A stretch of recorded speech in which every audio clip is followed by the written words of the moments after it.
Hello, everybody. Thank you so much for being here. Today, we have Martine Barclay, who is a really important part of the Leap Well clinical team. She has a master's in psychotherapy and counseling with a focus on stress management, sleep. I've done this so many times. I should remember it all. But Martine is just a really amazing part of our team and does a lot of great work with our clients. And last week was caring National Carers Week, so we thought it would be timely to have a webinar following last week on caring for the carer. Now, Martine is going to share with us what it means to be a carer, the supports required to be a carer. It's a lot on that individual to care for another person. And, the stress that comes along with giving so much of yourself to others and some tools to manage that stress. So, even if you're not necessarily a carer, I think there will be some good things to come out of here to manage stress that you experience from time to time. So with that, over to you, Martine. Thank you, Sally. And hello, everybody, and welcome. I'm really looking forward to doing this presentation for you. In my practice, as part of working with Leap Well, but also I work supporting carers of people in terms of having a terminal illness. So carers and people who support them as well. So some of this is from my private practice experience and some of it is from focusing on carers specifically. So let's look at it. So today, what I'm going to take you through is how stress impacts the nervous system, because I think once you understand the impacts, then you'll actually understand how to kind of undo those impacts or protect against them. Then I'm going to give you some quick and effective regulation techniques that you can use. We'll talk about some grounding strategies to restore steadiness, and I'll give you some tools on how to help building your ongoing resilience and connection, because really your relationship to stress and how you manage it will determine how you experience being that carer for someone else. So let's understand who a carer actually is. Anybody can be a carer, and often it can be a child, who is caring for a parent or a sibling, but it's ultimately somebody who is in unpaid care and supports a relative or a friend. So we sometimes see it as a child looking after a parent or a sibling, or a parent looking after children. The choice to have a child, you then become a carer, or otherwise a spouse or a partner, which might happen suddenly, or it could happen over a period of time progressively. So it can actually be constant, or it can be occasional help. In my experience, caring actually grows. So it starts out small and then it grows quite big. And it can be anything related to daily activities or things that need to be done. So we're looking at cooking, bathing, dressing, toileting, medications, banking, transport, shopping, and housework. And perhaps there's other things too, but those are largely what's included. And as I said, it can start out with something small with helping out, and it can grow to something that's really big. Or it can be quite sudden, like an accident or a terminal illness diagnosis or, operation. Or it can be parenting, which is sudden, even though intellectually you know it's coming. But with your first child, you don't necessarily know what that's going to be. And you're not employed. So that's important. There are roles where people are employed to be carers. This is a different kind of care that we're talking about. And just so you know, 1 in 8 people in Australia are carers. And increasingly, we are becoming the sandwich generation, where we're actually looking after children as parents, and then we're also looking after older parents as well. So we're kind of in the middle, and some days we have to choose, unfortunately. Now, this key piece that I want to leave you with is that you have to be able to support yourself first before you can be useful for other people for a sustained period of time. And so, often I see people on the verge of carer burnout because they haven't maintained their own well-being while they're taking care of somebody else. And that's a really important piece. And what that looks like for everybody might look a little bit different, but there are some key things that need to be there, which I'll share with you. So how does it impact the nervous system? Well, when we are under stress, what it means is that we perceive as an individual that what's being asked of us is beyond what we can actually provide. And then it sets up the stress dynamic, which means that we start to look at fight, flight, or freeze. And sometimes we can fawn and we have a response. Now, with our mental response, that perception that we're not going to be able to meet the need, when we have that, the body takes over and starts deciding what it's going to do, okay? Because it wants to make sure that you can actually meet that need. Now, what this means from a graph perspective, looking at it across the day, is that you're waking up with your stressful event over here. So you're waking up here, you're absolutely calm, you've had a good night's sleep, you're ready for your day. And as you go through your day, you have these bumps, and they are moments of stress. And then for the ones that come down, these are moments of, I've been able to de-stress myself to this point, but then, oh, something stressful happened and I was able to calm myself down. And oh, there was another thing. Now, whatever that might be. Now, it could be part of the caring role. It could be part of work, or your experience going out shopping and buying your groceries. It's all these different things that add up over the day. And then whether you've been able to de-stress from those examples will determine where you find yourself at the end of the day. And then you have what's known as a sleep gap, because for example, you need to be able to get to sleep without any support, and we'll talk about what that might look like. You actually need to be down on the green dotted line, but for whatever reason, you're not. Okay. And so then the quickest and fastest way to get to that green line is to have alcohol, which is why a lot of people tend to drink in the evening after work, or sometimes become daytime drinkers. Because across the day, then it gets them to where they need to be. The other thing is that it could be that it takes you longer to fall asleep. It could be that you actually need to go and do exercise or something to help you get to sleep, all right? So this is what happens across your day, and that's the interpretation. And so your body needs support to be able to get back to the green line.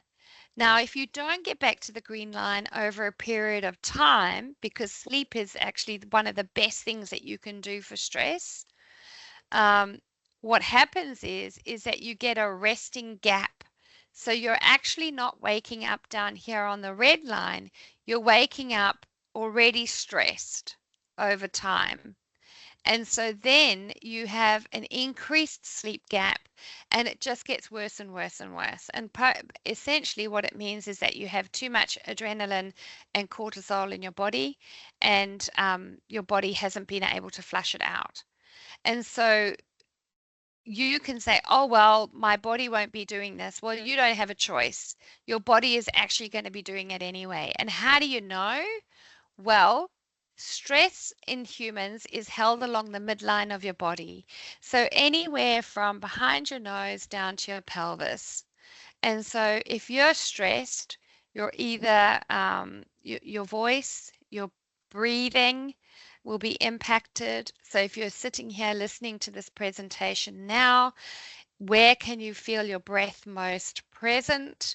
If it's up in your chest, that would be an indication of stress, because actually at resting, we breathe below our belly button.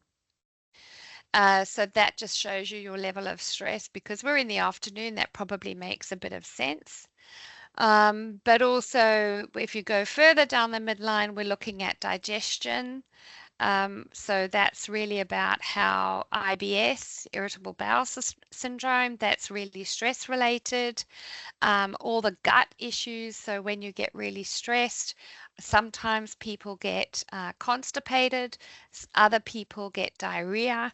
Those are real reactions to stress. And then as you move into your pelvis, particularly for men, it's difficult to have sex, to get an erection. For women, there are also, vaginal dryness and all those other things. So stress, if you have a complaint that is somewhere between your nose and your pelvis, then you know that your body is absorbing the stress and it's trying to manage it for you. And so then there's an opportunity for you now then to go, okay, I need to change the way that I'm living and the way that I'm doing things in order to de-stress my body. So some of you may have come across the detox diet. Yeah, or the dopamine diet. And those are efforts to decrease the stress in the body. So how do you know you're stressed?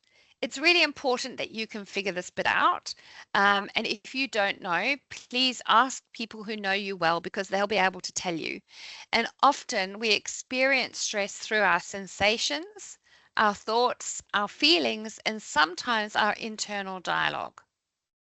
So the sensations might look like feeling your heart beat at a really rapid rate. It might be that you struggle to hold a thought, you have a blank thought, it might be that you don't speak up when you perhaps would have wanted to in the past. You might start shaking if you're under an incredible amount of pressure. You may actually just want to sleep. You may not want to get up in the morning. You might prefer to stay in bed. You might also start having these thoughts that are quite judgmental, where you are holding things and saying things to yourself like, I could have, would have, should have, I'm not good enough, I don't know that I belong, all those kinds of things. And you might feel quite down because being stressed takes energy. And actually, one of the things that the human body does is it looks to conserve energy. It wants to conserve energy for the times that you really need it. But if you feel stressed, then it's holding on to all this energy ready to release because it's expecting you to have to use it. And therefore, it gets very exhausting. So, lots of different ways that you can experience stress. And hopefully, for everybody on this talk, you actually can identify some of your early signs of stress.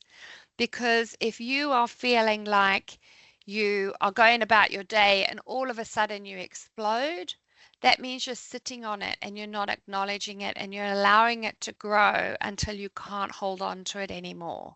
And so there are earlier signs, and I'd encourage you to start thinking about what that might look like before the explosion so you can interrupt it. So your body is talking to you all of the time through your sensations, your thoughts, your feelings, all those kinds of things. And so it's important for you to have insight around where you are at. So if you're sitting here and you're thinking, well, I'm a 5 out of 5, I'm incredibly stressed. I know that because I can't concentrate. I can't take the information in that Martine's telling me today. I am jittering around in my brain to lots of different thoughts, to my to-do list, all those kinds of things. So a bit of a monkey mind.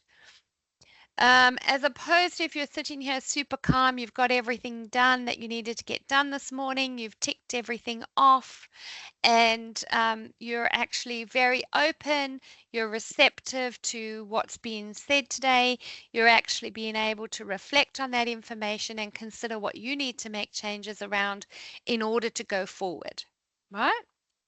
And then if you're at about a 3 out of 5, well, the day could go any way.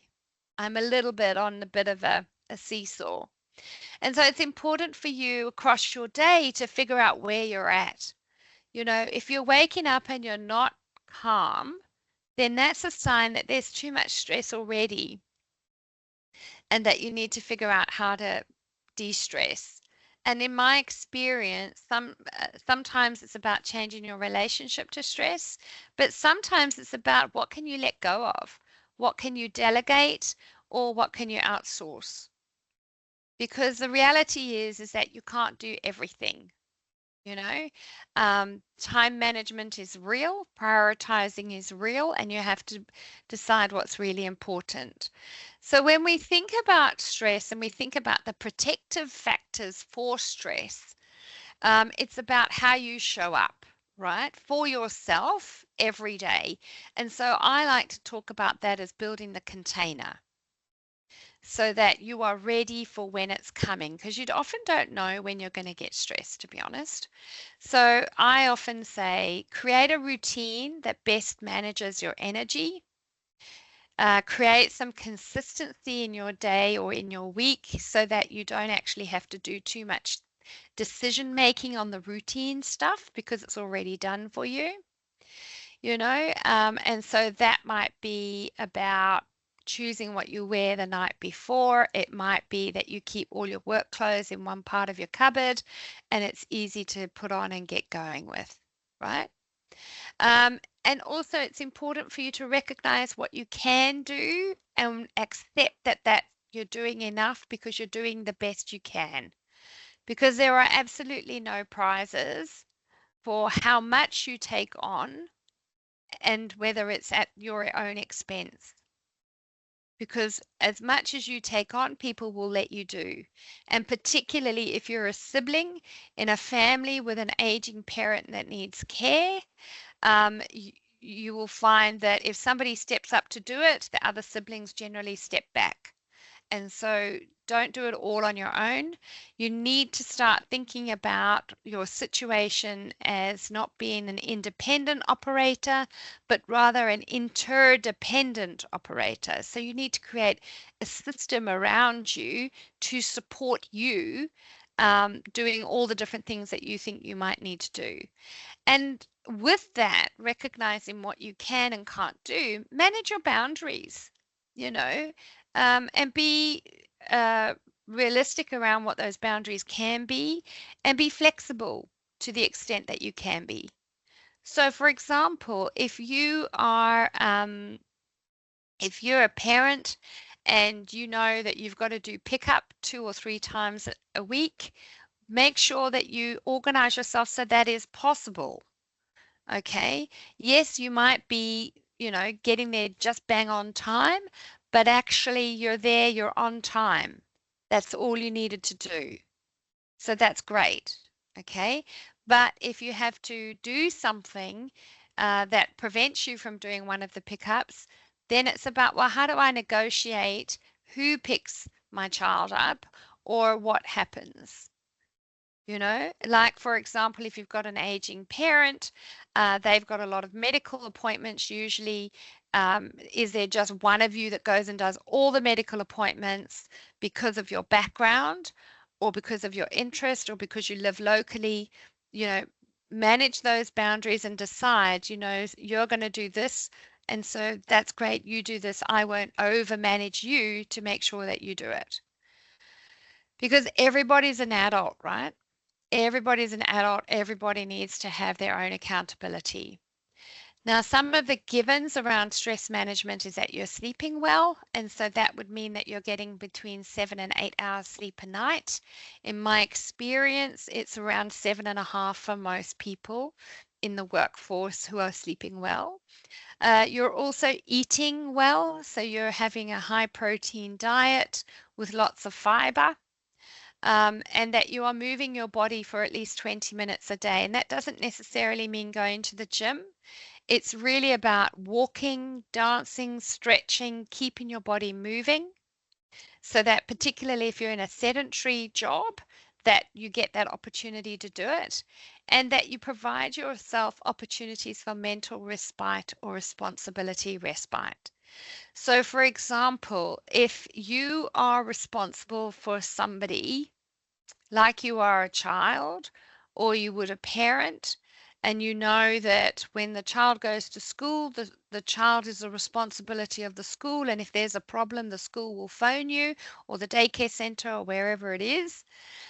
Equally, if you're managing somebody who's elderly and you know that they're going to be okay during the day, or they have a falls monitor, so no news is good news.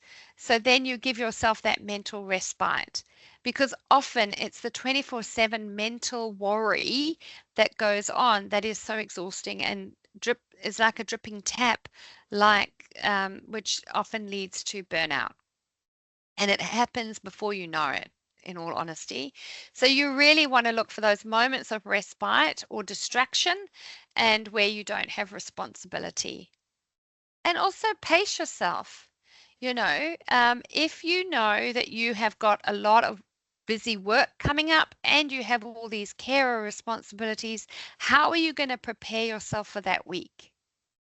What changes do you need to make? How do you make sure you do things? So, some people are like ever ready bunnies and they can go forever doing lots of things. So they can go and do a full day at work, they can go out in the evening and show up the next day as if nothing had happened, and they just keep going and doing it again. All right, great. Some people are not like that. Some people can only go out once in the evening during the week in order to still be productive and perform at work and do their caring responsibilities. And that's okay, because we're all built differently and we've all got different needs. And so recognizing what yours are and accommodating them is actually really helpful for you. And it's an act of self-care, both for you and for the people that you're looking after. And the biggest tip I can give you today is to learn to nasal breathe low and slow. So if you're sitting here today listening to me and you're breathing through your mouth, I'd encourage you to close it and start trying to breathe through your nose. And if your nose is super blocked, um, give it a nose wash and try and start breathing through your nose, because breathing through your nose is how you talk to your body and tell your body how you're going. So if you're breathing through your mouth, that usually would signify to your body that you're getting ready to run. There's a life threat, and it's really important that you get as much oxygen in your body so that you can move. All right. And for most cases, even though you're busy, you're stressed, actually, you don't need to prepare for that. Because remember, there's also good stress, which helps you do your best work. So, breathing through your nose and low and slow will be a really good way of calming your body down, because that goes directly to your vagus nerve, which sits behind your nose and goes all the way down to your pelvis. And it actually tells your vagus nerve, it's okay, I've got this. And so that's a really good strategy to have. And you can do that anywhere, right? Now, in the moment, you might be having a really tough time. And so you might be needing to think about, well, what do I do right now? Martine's talked about all these container things. I can't change where I am right now in this moment. So I recommend that you nasal breathe and you count to 5 before you respond. And I can guarantee you counting to 5 will feel like seconds to the people around you. It will feel like longer than 5 seconds for you, but that's okay. Just do that, because then you can respond with choice rather than react. And I encourage you to engage with your senses. So what are you seeing? What are you smelling? What's in your mouth? What can you feel? Am I hot? Am I cold? All those kinds of things. So you might find that when you're in a difficult situation, your go-to might be, where can I find something blue? And you look for something blue in the room. Or you go, how does my body feel? I'm actually very hot right now. Let me have a drink of water. So engaging with your senses is really a key one, because it brings you back into your body. And I know you had a mindfulness presentation as well. And so mindfulness, this is what we're doing. We're bringing ourselves back into our body. As hard as it is, reminding yourself it's not personal, whatever's happening in front of you. You know, whether it's a screaming child or a parent who doesn't want to do what you want to do, or you have somebody that you're responsible for who just doesn't want to behave. That's okay. It's not personal, it's just where they're at today. And then thinking about your self-soothe technique, what could that be? What do you do? What do you notice you do when you're in a situation where you're feeling incredibly stressed?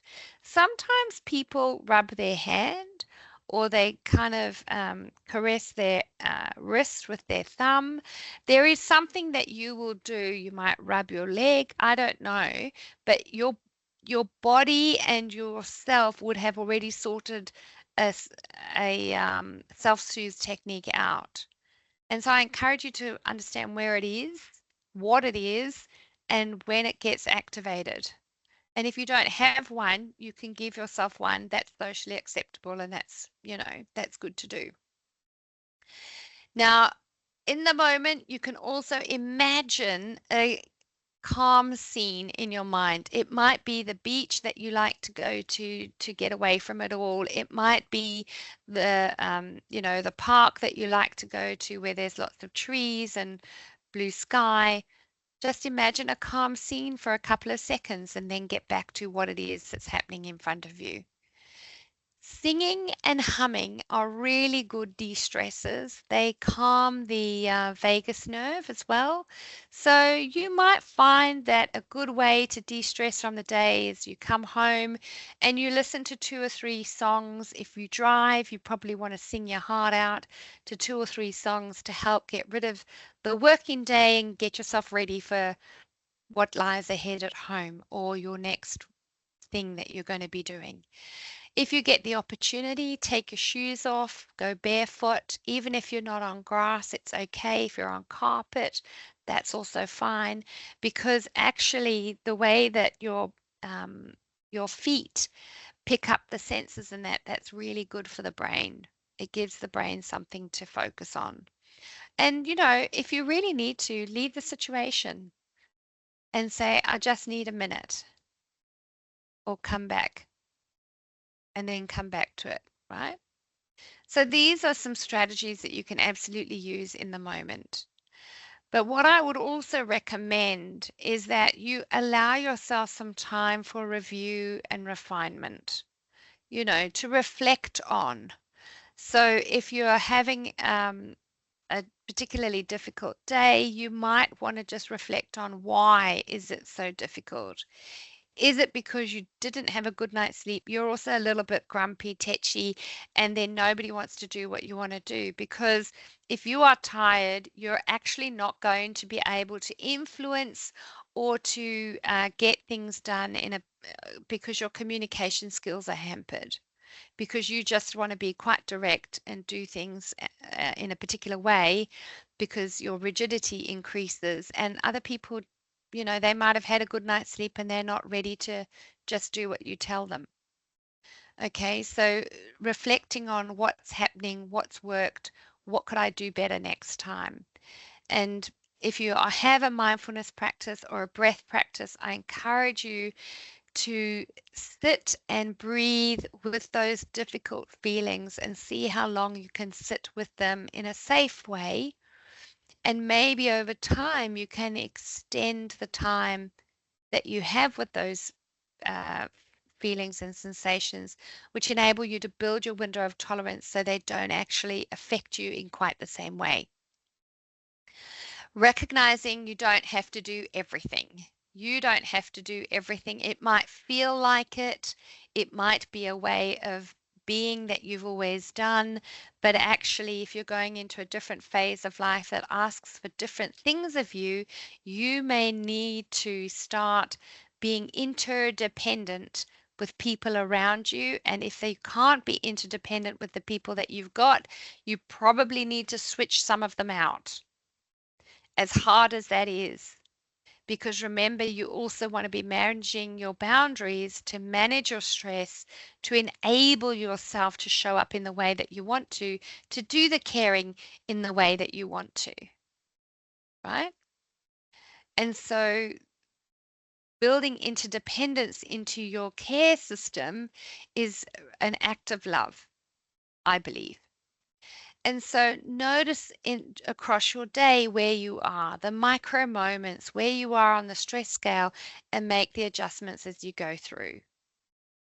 So, staying present to yourself and your present experience, helping you work out where you are on the stress scale.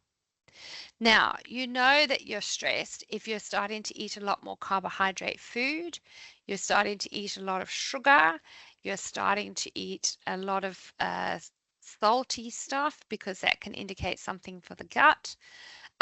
So your body is talking to you all the time. So I encourage you to start listening to it, because it actually knows what it needs.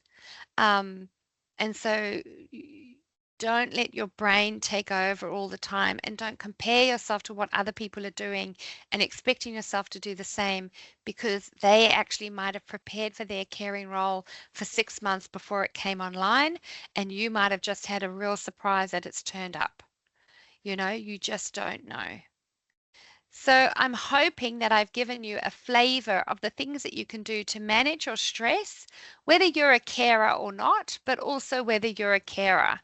And so I've allowed some time for Q&A, and so I'd encourage you to get on the chat, or ask a question if you can.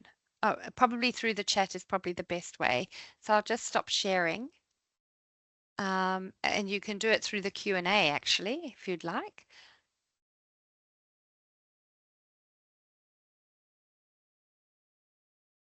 And maybe I've done such a great job that nobody's got any questions.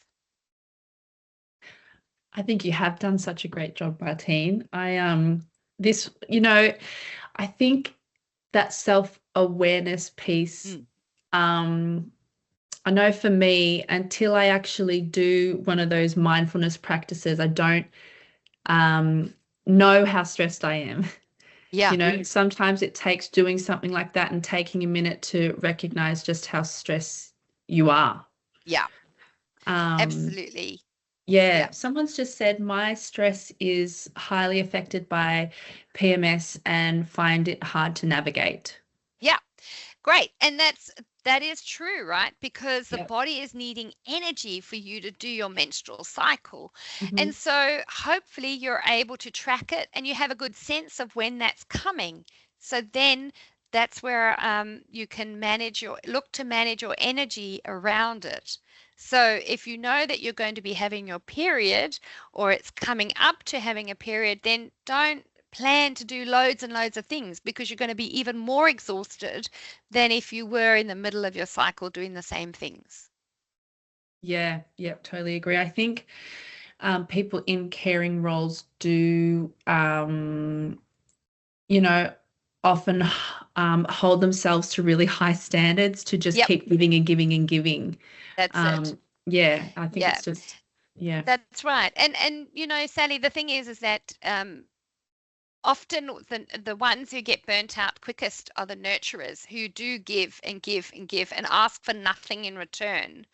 And that's a really hard place to be, because if you do that enough, people just expect it and Yes. don't necessarily appreciate it. And so it's, so you do need to look at that in terms of how much giving are you doing, and is Mhm. it reciprocal, or are you happy that it's not reciprocal? Yeah, Because often we experience resentment when we're making decisions in the interests of others, and we feel like it's not appreciated. yes, So that's also, or aren't making enough decisions for yep, ourselves. Yeah, yep, yeah, yeah, absolutely. yeah. So, Sorry, someone yeah, else says my stress is mostly caused by other people in my network not taking on their roles and leaving it up to me to try and do everything on my own. yeah. So that sounds like, okay, so this is going to be an interesting challenge. I'm not sure if this person is a team leader, people manager, or a team member, but what I would say to this is start delivering on your work, and let the other people take the responsibility for not delivering on theirs. And if you need to get buy-in from somebody to support you with this, that would be really a good thing to do. Because if you are always going in to meet the gap, then people won't do it anymore. Mm-hmm. They will actually expect you to meet the gap and then go, oh, it won't matter. Nicole's going to do it anyway. So, I won't worry about it. The other challenge that you have is that if you are a perfectionist and you find yourself redoing other people's work, then they are going to stop doing the work because they believe through your actions, you have actually told them that they're never going to meet your standard. And so after a period of time, they go, well, why bother? Yeah. And so, you have to think about what's your contribution to your network not taking up their responsibilities. That sounds complicated. It is complicated. It's really not hard simple. to navigate. Yeah, and Yeah. absolutely. That's why you should go to EAP to get some support on how to navigate that, because Yeah. it's not an easy one, particularly if you're not used to doing it. Absolutely. And, I don't think that, being able to set those boundaries and have those difficult conversations is really a skill that we learn. No, We don't often sit down and learn a skill like that.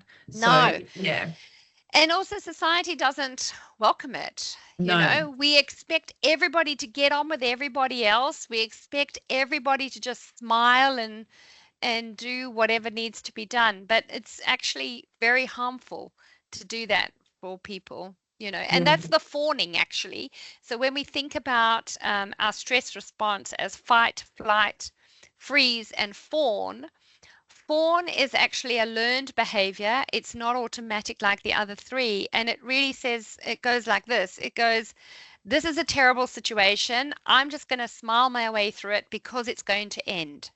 Yeah. And that is really an unhealthy loop to get into.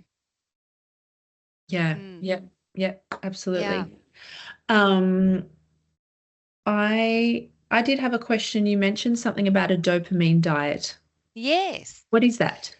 Well, so the diet looks at different foods that are perceived to be stress protectors Sure. and stress enhancers. And so you can, and then also about a really good time to eat and all those Mhm. other things so that you're actually working more in line with your body. Interesting. Yeah, it is really interesting. And I think, when you think about it, we probably need it now because of the way that we're living, we're living so fast paced that actually we don't have time to listen to our bodies often. And Yeah. so someone has come up with a diet that actually says, I've listened to the body. This is what it needs. This Yeah. is what you can go and follow. Yeah. Yeah. Wow. Yeah. Um, okay. Well, Yeah. just on that note, I think we might end it there. We have Okay. taken up more of your time and everybody else's than we intended, which shows that we need an extended version of this. So if anybody would like to have Martine deliver a workshop or some training on this topic that is, more of a deep dive into it, please contact us here at Leapwell, and we can set that up. A lot of thank yous coming into the chat, Yeah. Martine. So yeah, if you do, pardon me, if you do need some support or find yourself needing to have a conversation or get some advice on maybe how to have some of these difficult conversations around boundary setting, if you are a carer, that is something that we can help with. We can specifically refer you to Martine. You can also jump on the app or give us a call, and we can refer you through to some support as well. So thanks so much, Martine. That You're was welcome. great. Have a great day, everybody, and we'll see you all next time. Yeah. Thank you. Bye-bye.